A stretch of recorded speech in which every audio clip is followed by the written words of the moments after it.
masyarakat itu betul-betul kayak jadi raja. Melamar untuk Ya, melayani iya, masyarakat betul. sebenarnya kan Mas Ibin ini. Betul. Jadi saya ini pengen merajakan masyarakat. Jangan kebalik. Ya. Rajanya Pimpinan birokrasi. Wah, itu malah kebalik itu. Nah, akhir ini sering mendengar masih ada biaya-biaya lain. Oke. Itu jadi itu yang dimaksud pendidikan dasar ya, Iya, SMP, SD, SMP, SMA. Jadi yang perlu dibenahi adalah bagaimana mengembalikan dulu bahwa gratis itu adalah gratis secara keseluruhan. Baik. Di tingkat dasar. Akan tetapi kita memformulasikan lebih maju lagi, yaitu tidak sampai ke dasar. Oke. Kita menginginkan SDM Kota Blitar itu di perguruan tinggi.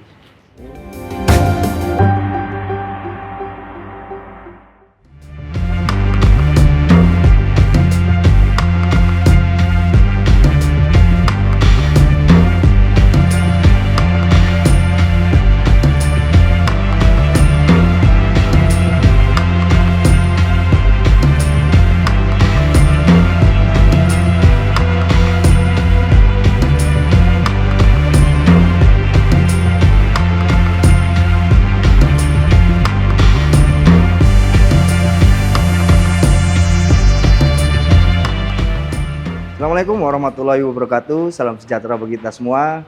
Salam, Om Swastiastu, Namo Buddhaya, salam kebajikan. Jumpa lagi bersama saya, Randy Nikoramanda, manajer Tribun Mataraman. Baik Tribuners dan pembaca harian Surya dimanapun berada, bertempat di Kota Blitar, saya sudah bersama Bapak Saukul Muhyiddin atau akrab disapa Mas Ibin.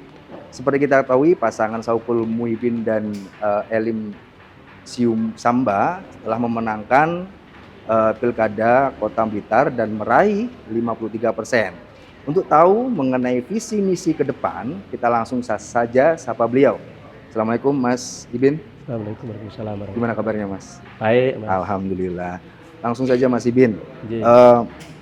Mas Ibin dan Mbak Elim kan sudah punya visi misi bahwa ke depan akan membawa Kota Blitar menjadi lebih baik. Mungkin bisa dibedah Mas, apa-apa saja itu visi misi.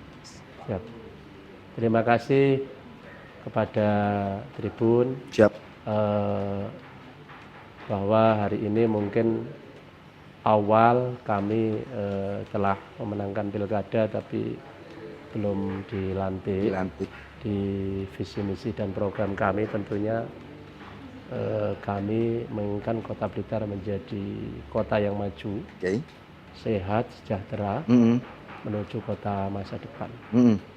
Visi misi sehat, maju, sejahtera, dan masa depan ini tentunya tidak gampang diwujudkan, mengingat secara teritorial Kota Blitar ini kota kecil yang berada di tengah. Siap. Di tengah, jadi dikelilingi oleh Kabupaten Blitar. Dan ada daerah-daerah yang lain. Di samping kabupaten ada Tulungagung, Kediri, Malang. Siap.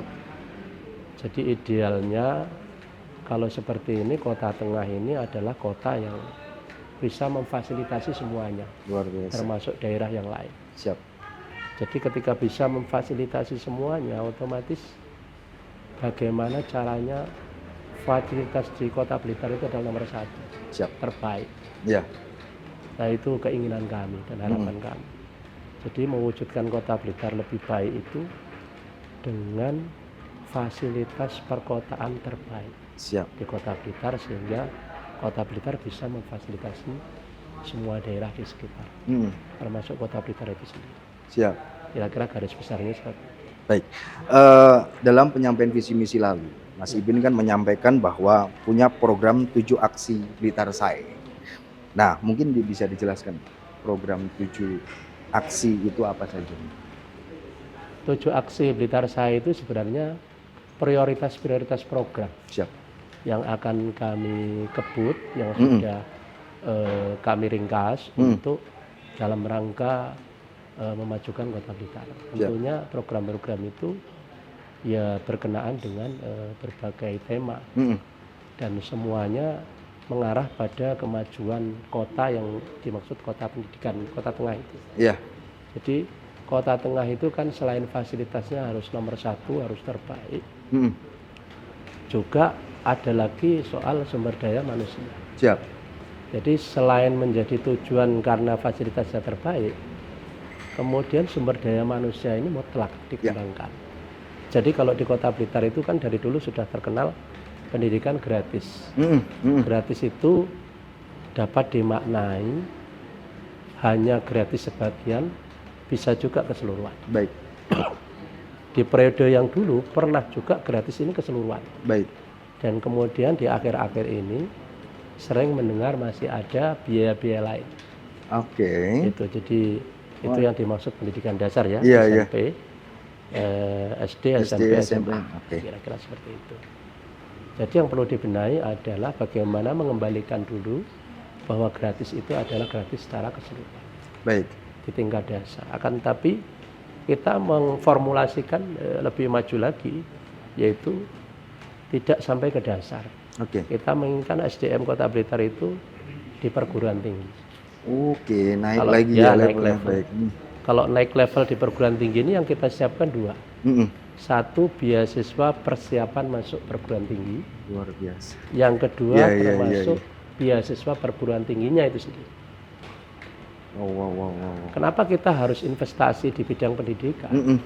Karena mohon maaf, di Kota Blitar ini kan kota ya, sumber daya alam kan tidak begitu banyak. Betul. Jadi benar-benar kita harus bertaruh betul itu di investasi di sumber daya manusia. SDM. Jadi kalau sumber daya manusianya itu selesai dalam artian tuntas ya, tuntas menghadapi tantangan global ini dalam meraih kesempatan kerja, meningkatkan pendapatan dan sebagainya selesai.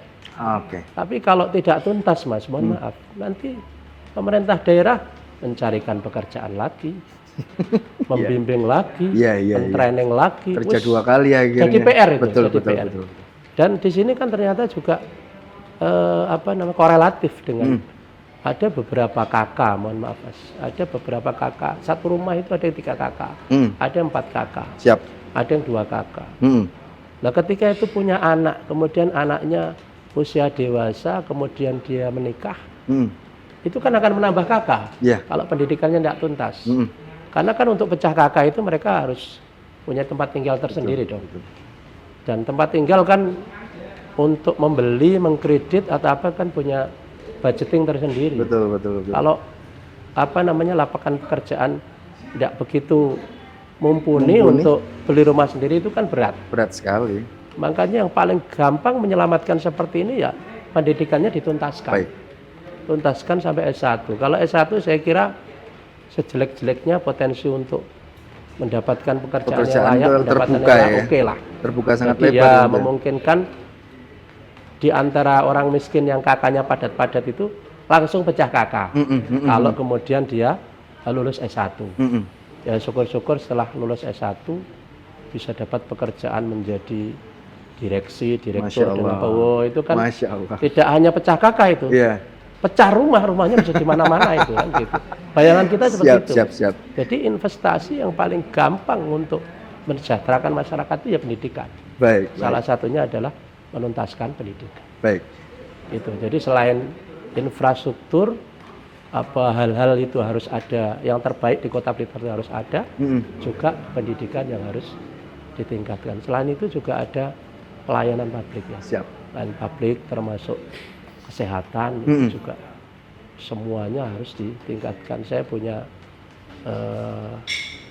jargon nanti itu untuk layanan itu kita jemput, kemudian misalkan orang sakit ya, kita jemput orang sakit, kita antar ke rumah sakit, kita pulangkan dalam kondisi sehat. Luar biasa, masuk sakit keluar sehat. Iya. Dahsyat. Jemput orang sakit, keluar sehat. Luar biasa. Dan fasilitasnya nanti kita siapkan, aparatnya kita siapkan. Jadi saya ingin warga Kota Blitar ini seneng lah. Dia tidak galau kalau mau sakit, tidak galau. Jadi saya berharap sehat semua. Amin. Saya tidak ingin masyarakat Kota Blitar ikan. Tentunya dengan memperbaiki layanan di sana sini dan juga mungkin pelayanan yang agak lama itu akan saya cek. Kalau personilnya memang kurang saya tambah. Nggak perlu pelayanan lama. Betul. Apalagi berbelit-belit, nggak musim lah. Iya. Makin jadi kita tidak hanya ngomong pelayanan gratis dan sebagainya. Kalau gratis saya kira sudah banyak semua, Betul, semua gratis. Tapi kan kecepatan, betul. ketepatan, Ya. dan tidak bertele-tele itu kan yang penting. Siap. Jadi masyarakat itu betul-betul kayak jadi raja. Mm-mm.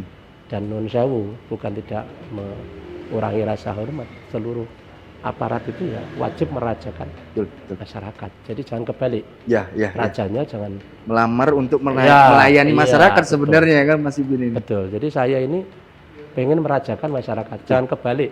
Ya. Rajanya Pimpinan. pimpinan birokrasi. Lah itu malah kebalik itu. Lah, itu. Jadi saya pengen mengembalikan Siap. ke konstitusional. Siap. Pelayanan masyarakat itu adalah merajakan masyarakat. Kira-kira Siap. seperti itu. Tadi kan sempat di-spill sedikit sama Mas Ibin bahwa demografis Kota Blitar ada di tengah-tengah. Ya. Dan tentu dari visinya ingin fasilitas yang terbaik lah untuk Ya. Kota Blitar. Nah mungkin bisa dijelaskan sedikit apa sih keinginan dari Mas Ibin agar Blitar ini semakin lebih maju. Misal aksesnya atau fasilitas apa, seperti apa Mas? Ya, jadi secara general Hmm. kita bisa mengatakan bahwa dalam visi misi kita itu ada hal yang baru. Siap. Biasanya Kota Blitar itu kan dikenal dengan kota jasa, Siap. pariwisata, Siap. dan perdagangan. Nggih. Jadi perdagangan, jasa, pariwisata. Ya. Di visi misi kami itu saya tambah dengan industri. Industri ya. Industri. Perlunya apa? Perlunya tentu ternyata sekian lama ini kesempatan kerja Iya. dan kemudian peningkatan ekonomi di Kota Blitar ini agak kurang ya. Jadi Siap. banyak orang-orang itu kalau pengen punya uang atau pengen kaya itu kerjanya di luar Kota Blitar. Iya.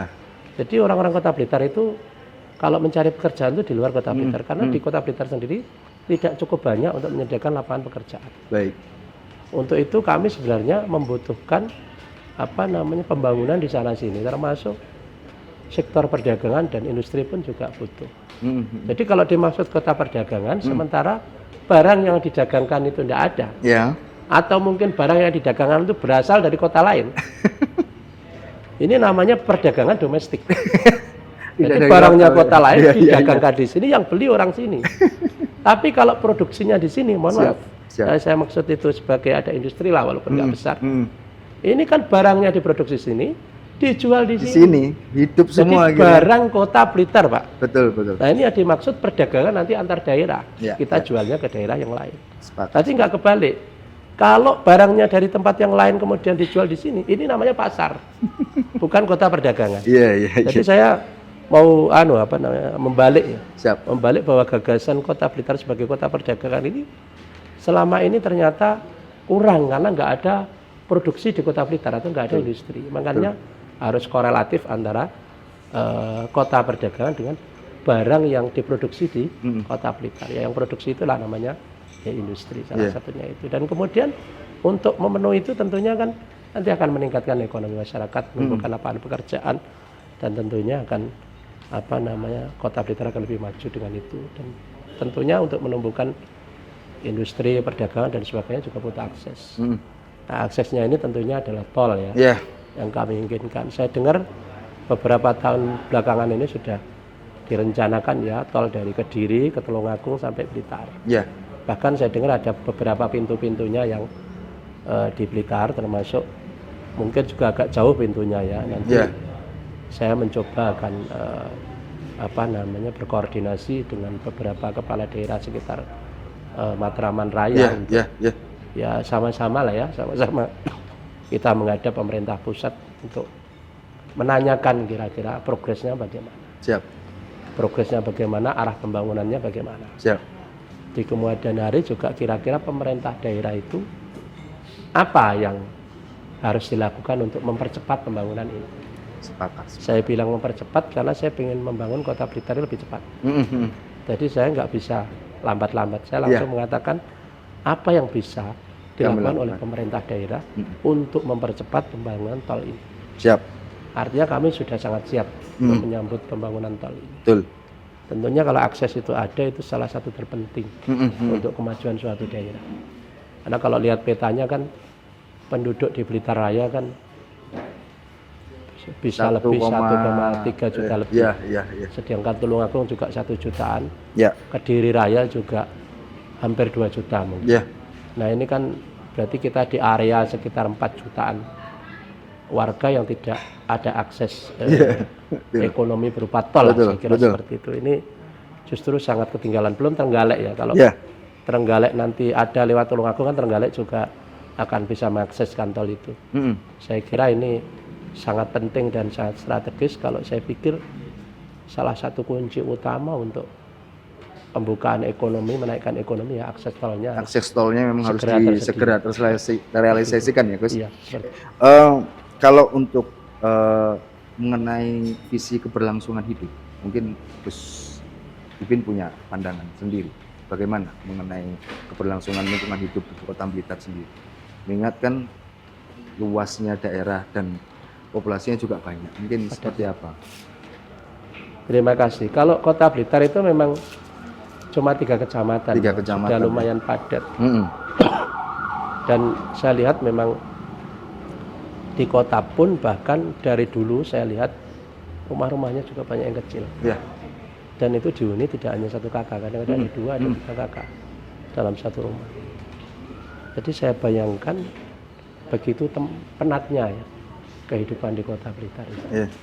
Terus warga Kota Blitar juga banyak yang alamannya di kota tapi sebenarnya dia tinggalnya di kabupaten atau agak pinggiran seperti itu. Jadi saya kira yang perlu diprioritaskan saat ini adalah yang tempat-tempat yang padat. Yang padat itu, tempat-tempat yang padat itu bagaimana kita bisa kembangkan ya. Bisa kembangkan setidak-tidaknya kalau dia masih punya anak di usia sekolah atau itu kita berhasilkan dulu anaknya. Itu kan cara yang gampang untuk pemerintah tidak perlu mensubsidi dia, tapi oleh putra-putranya berhasil itu bisa dibikinkan tempat tinggal yang layak, kira-kira seperti itu. Kemudian cara lain adalah ya kita tentunya mulai membuat bangunan-bangunan yang kayak rusunawa dan sebagainya itu. Mungkin ya itu di Kota Blitar ya. Itu ya untuk merelokasi tidak terlalu padat. Betul. Tidak terlalu padat. Demikian juga kalau kemudian lingkungan yang padat itu kan mesti hubungannya sama kemiskinan. Itu juga kita harus mengurai sedikit demi sedikit bagaimana caranya agar. Jadi terkait juga SDM yang unggul tadi juga. Pokoknya terkait dengan prioritas SDM itu kita pilah-pilah lah ya. Yang usia sekolah mana, yang usia kerja mana kan gitu. Yang usia sekolah ya kita tuntaskan sekolahnya, kita kasih sekolah terbaik.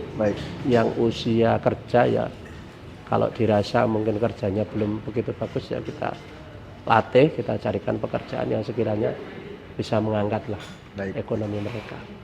Kira-kira seperti yang belum dapat pekerjaan ya kita carikan dengan membuka pusat-pusat ekonomi baru itu kan lapangan pekerjaan banyak. Yang prioritas saya malah nanti saya akan kumpulkan semua pengusaha di Kota Blitar, saya ajak ngobrol makan atau bagaimana dengan prioritas bagaimana para pengusaha ini atau para usahawan ini memprioritaskan warga Kota Blitar untuk bisa mendapatkan pekerjaan di tempat. Adapun nanti skillnya apabila nanti tidak mumpuni, kami pemerintah daerah siap mengupgrade itu sesuai dengan skill yang dibutuhkan. Kira-kira seperti itu dalam program kerja kami, program kerja pelatihan siap kerja. Siap kerja. Jadi tempat kerja yang sudah ada, warganya kita latih. Jangan dilatih tempat kerjanya belum ada. Nah itu kebalik, nanti pelatihan siap nganggur itu. Seperti itu. Baik, beberapa daerah kasus korupsi masih menjadi momok kepala daerah. Mungkin ada tips dari atau trik dari Mas Ibin mengenai agar jangan sampai ke arah sana seperti apa? Terima kasih. Memang kasus-kasus ini sangat luar biasa, banyak ya. Cuma namanya anggaran yang besar kan mesti sangat rawan ya.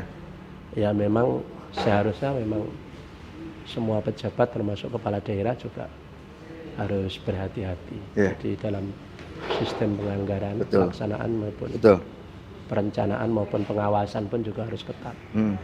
Saya pikir apa namanya, kita ini harus apa namanya, objektif dan proporsional dalam pengelolaan maupun pelaksanaan. Jadi hampir susah dipastikan ya bahwa apa namanya, seorang kepala daerah ataupun birokrasi pun tidak terjebak dalam itu, karena kan bahasanya kan persis seperti kita naik motor itu. Naik motor itu kan hampir seumur hidup itu nggak ada orang yang tidak pernah jatuh atau tiba-tiba nyerempet atau tiba-tiba apanya lepas, pasti ada. Jadi gitu, sepandai-pandai kita untuk apa berhati-hati pun kadang-kadang masih apa namanya nyenggol atau apa. Jadi bagi saya ya yang penting kita berhati-hati dan kita apa namanya berpedoman untuk mencukupkan diri. Kadang-kadang kan tergoda karena apa merasa kurang terus. Betul manusia. Jadi gaya hidup kadang-kadang juga sangat salah satu pengaruh mempengaruhi. Jadi mungkin salah satu pencegahannya caranya seperti itu. Jadi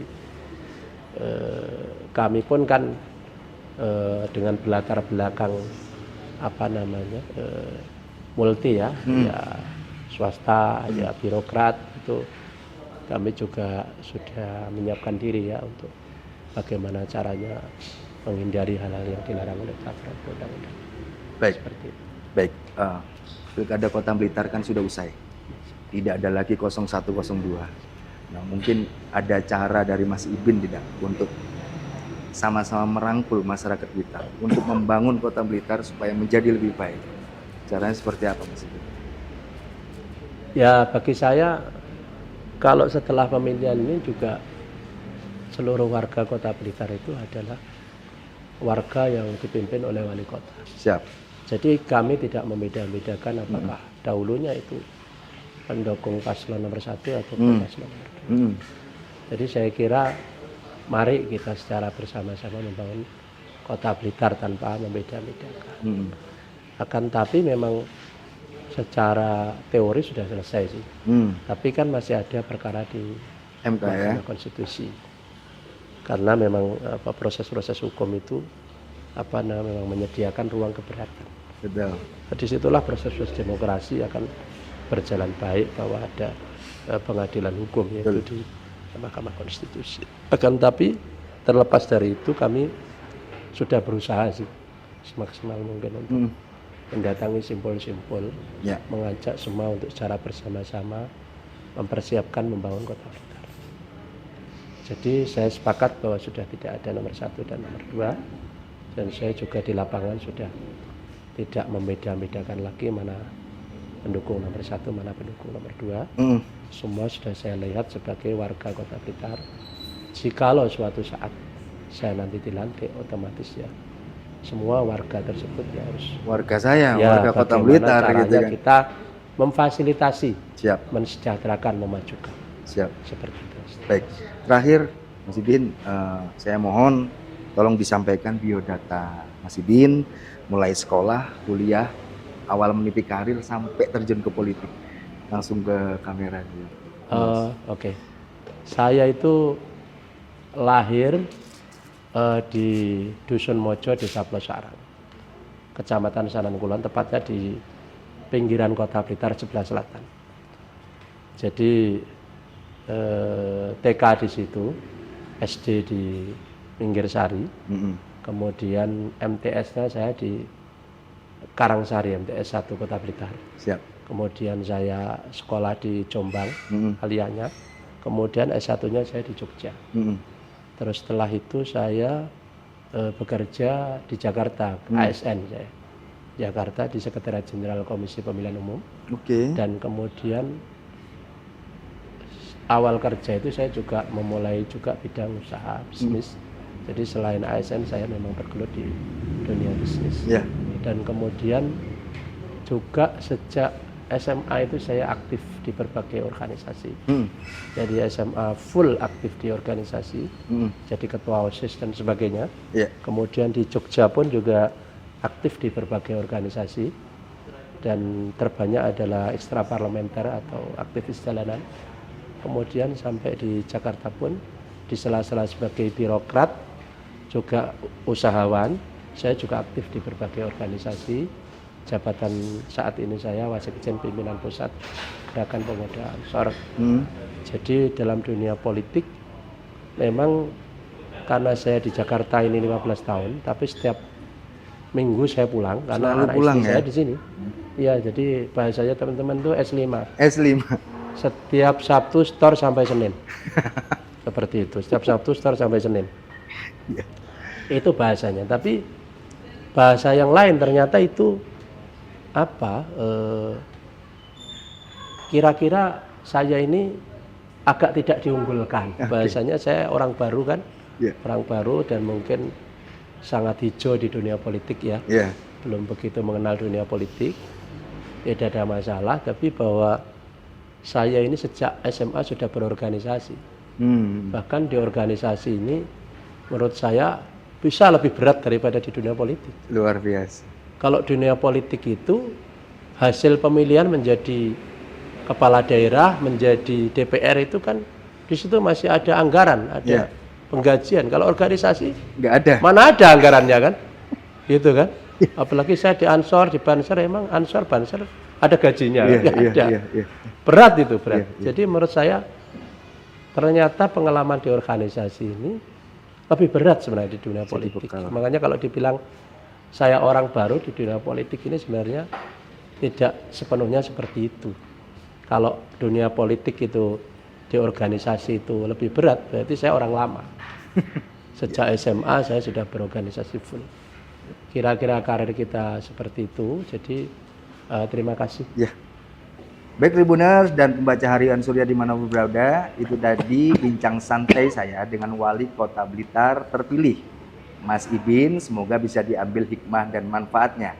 Saya Randy Nikoramanda, pamit. Assalamualaikum warahmatullahi wabarakatuh. Download Tribun X sekarang, menghadirkan lokal menjadi Indonesia.